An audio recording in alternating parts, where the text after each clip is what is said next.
Ny mety toetry ny andro eny an-dranomasina ny talata 3 septambra 2024 amin'ny 9 maraina hatramin'ny alarobia 4 septambra 2024 amin'ny 9 maraina.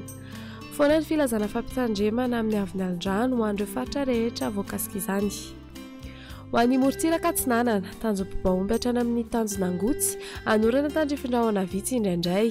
Ho avy atsimo Atsinanana ny rivotra ka ho 8 hatramin'ny 7 km isan'ora. Anonjaben'ny ranomasina, Avon'ny Onjo 2 metatra. Tanjonangotsy hatrany Mahanoro, anorana amin'ny fiandohan'ny fe-potoana. Ho avy atsimona atsimo Atsinanana ny rivotra ka ho 9 hatramin'ny 18 km isan'ora. Anonjaben'ny ranomasina, Avon'ny Onjo 2,5 metatra. Mahanoratra ny Taolagnaro, isorana tandrifin-drahona. Ho avy atsimona atsimo Atsinanana ny rivotra ka ho 9 hatramin'ny 18 km isan'ora. Hahatratra 20 km isan'ora indraindray ny any amin'ny tapany atsimo.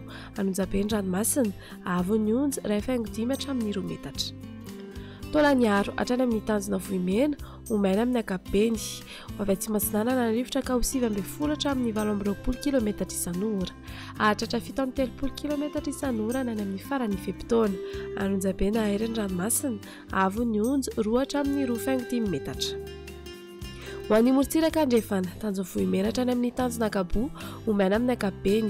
Ho avy atsimo Atsinanana ny rivotra ka ho 17 hatramin'ny 17 km isan'ora. Hahatratra 18 km isan'ora ny tolakandro sy ny alina. Anonjaben'ny ahirin'ny ranomasina, Avon'ny Onjo 2 hatramin'ny 2,5 metatra, hahatratra 3 metatra indraindray. Tanjonakaboa hatrany amin'ny Tanjovilanandro, Omaina ny andro amin'ny ankapobeny.